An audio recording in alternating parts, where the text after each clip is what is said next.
lovelies, my name is Nicole and I read 16 books this month.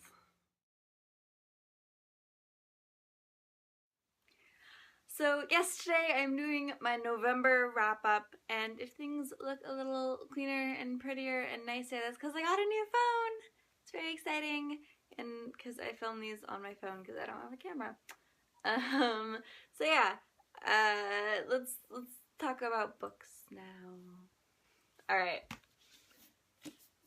First book I read is The Geography of You and Me by Jennifer E. Smith.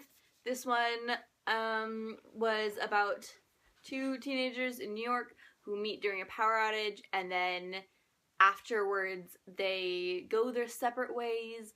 One of them goes to Europe and one of them sort of travels across the US, and they stay in touch via postcards. And I've read other Jennifer E. Smith books, and I really like them, but this one was not my favorite. I liked it, it just didn't really give me that cute, giggly, happy, bubbly feeling that her other books did. Clearly, I was in a cutesy contemporary phase because I also read Better Off Friends by Elizabeth Eulberg. This is about two teenagers who have been friends forever, and they've never really been anything more than friends, although people always assume because it's a guy and a girl that they can't just be friends. Obviously they're in love with each other, and guess what happens. This was another one that was really cute. It was a little predictable, but I feel like that's kind of to be expected in this kind of book. But it was really cute and it made me happy, and it's pretty short, so good. I think I gave The Geography of You and Me 3 stars, and I think I gave this one 3 stars too. I don't remember. Then, actually, I think this was actually one of the first books I read. These are kind of out of order. Whatever. I also read In the Afterlife by Alexandra Bracken this month because it came out and I love it. Actually, I think it came out end of October, but I read it this month. And oh my gosh, so good. I'm not going to talk a lot about the plot because it's the 3rd book in a series. It's the last book in the series. It was so good. It was a great ending to the series, and I think I gave it 5 stars on Goodreads. Then I got my hands on a copy of the Bane Chronicles, which came out in hardcover this month, or last month, not quite sure. It came out recently in hardcover. These were released as ebooks, but I don't really do ebooks very much. So I have this hardcover, beautiful bind-up copy with Magnus Bane's face on the front, and it was really good. If you don't know what this is, it is a collection of short stories about Magnus Bane from the Infernal Devices / Mortal Instruments series by Cassandra Clare. She had help writing this, but with Sarah Reese Brennan and Maureen Johnson, and yeah, they were good. I enjoyed some of them more than others, mainly all the ones with Alec I loved because I love Alec. Yeah, it was really good, and I think I read this 4 or 5 stars on Goodreads. Then I read Chupacabra by Roland Smith. This is the 3rd book in the Marty and Grace series, which is something that I read the first book of when I was in elementary school, and I really loved it. And so I picked up the 2nd book recently because I just figured out I didn't know that it was an entire series. But I picked up the 2nd book a while ago, and then I picked up this book. Basically, the premise of the series, not this individual book because spoilers, the premise of the series is that 2 siblings, their parents disappear, and they are taken out of boarding school to live with their mysterious uncle who they've never met before. And they find out that their uncle hunts cryptids like Bigfoot and Loch Ness Monster and all that good stuff. And yeah, this was it was good. It was different than the others. The others were very much like adventure based. This one was more sort of like character based. And so I didn't quite enjoy it as much. I think I gave it a 3 stars. But I'm excited to read the last book in the series. Speaking of last book in the series, The Retribution of Mara Dyer came out this month. Oh my gosh, this was intense. I love this series. I'm not going to talk about the plot of this one. Again, spoilers, but I love the series. Mara Dyer is the queen of unreliable narrators. You never know if what she's saying is real, or if she's hallucinating, or what, and it's crazy and intense, and I think it was a good finale to the series. I think I gave this 4 or 5 stars. Next, I read 100 Sideways Miles by Andrew Smith. I love Andrew Smith's writing. I just want to start off by saying that.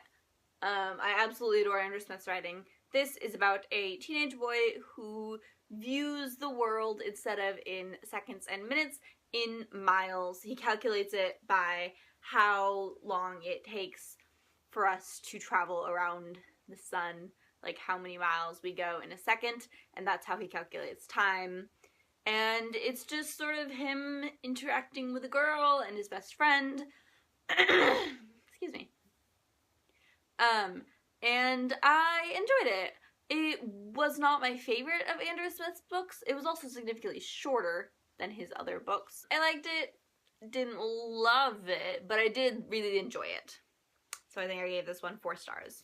Then after that, I wanted something super cute and fluffy, so I read Dream Factory by Brad Barkley and Heather Helpler.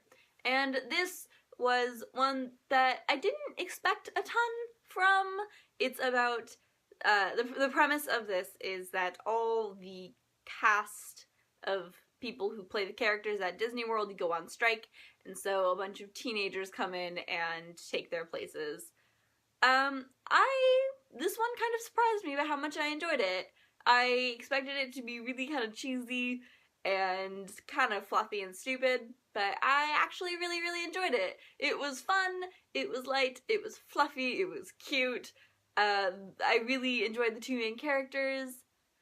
Yeah, it was a good read. I think I gave it 4 stars. Next is a book that I read for the restricted section book group, which, if you don't know, that is Christina Horner's book group. I will leave a link to the Goodreads page in the doobly-doo. But that was Mr. Penumbras 24-Hour Bookstore by Robin Sloan, and I loved this. This is really interesting. I'm not quite sure how to explain it. It's kind of like a mystery type thing involving a bookstore, and it's just really cool. It's really interesting. I like, normally when you're reading some kind of mystery, you can like predict what's gonna happen or have some idea of like the plot or something, but I had no idea what was gonna happen. I had no idea how it was gonna end up, and I really enjoyed this, so I definitely recommend picking it up. I gave it 5 stars on Goodreads. Then I read The Young Elites by Mary Lou. I was really excited to read this because I absolutely loved the Legend trilogy. So good, and this is Mary Lou's fantasy series. So I was really excited to pick it up. I agree with what a lot of people are saying about it. It is good, but not great. It's definitely not as amazing and gripping as the Legend trilogy.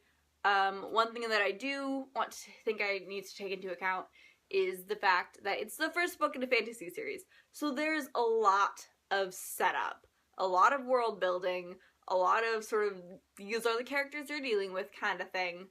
I was kind of bored with the main character. As the book went on, I got more interested in her, but I was much more interested in some of the side characters, particularly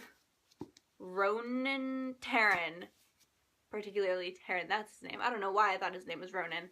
Particularly Taryn. I think Taryn is really interesting, and I really want to know more about him. But yeah, I liked it. I will continue with the series, but it was not great. I think I gave it 3 or 4 stars. Then I read Ash by Melinda Lowe, and the premise of this is it's sort of a darker Cinderella. It's sort of what the thing that drew me in is that it's lesbian Cinderella, which is always enjoyable because representation and diversity. That's nice. I enjoyed this. It took me a little bit to get into it, But once I got into it, I really enjoyed it. It was a pretty quick read. It's really short. But yeah, it was good. It was a really interesting take on Cinderella. It had a lot of more involvement from the fairies and this idea that, you know, magic comes with a price and that sort of thing. And I liked it. The next 4 books that I read on my phone, which is weird for me. I don't tend to read on my phone a lot, or on ebooks at all. Like, I don't have an e-reader, hence the reading on my phone. But I read the Boss series by Abigail Barnett. This is basically the author read 50 Shades and was like, wow, this is shit. And so this is sort of her response to it. This is her taking the same basic premise of a younger, more sort of innocent, demure woman and an older, wealthy man, dealing with some sexy things. I really enjoyed it. One of the things that really stood out to me was the main guy, Neil. Whenever they did anything other than, like, kissing, he was constantly stopping to make sure, are you okay with this? You know, do you want me to keep going? Do you need me to stop? How are you feeling? It was just, he was constantly making sure he had clear and enthusiastic consent, and it was beautiful. And I really, really, really enjoyed it, and it was a really good mixture of really sexy times and some really, really just cute coupley moments that made me squee, and also, 2 of the main characters are bisexual, so that made me very happy. But yeah, it was the kind of thing that I would just curl up on my phone, meaning to just read for like 2 minutes, or for like 10 minutes, and I'd be there 4 hours later, still reading. So yeah, they were really, really, really good, and the first one, I believe, is free on iBooks, so that is pretty great. So then I am currently reading Atlantia by Ali Condi. I'm just about 2/3 of the way through. So far, I'm enjoying it. It took me a while to get in, but I think I'm getting more into the story. I'm getting more interested. I'm planning on finishing this today, so then I'll be ready to start December fresh and excited, and yeah. Alright, so those are the 16 books I read this month. I hope you enjoyed this. I will see you later.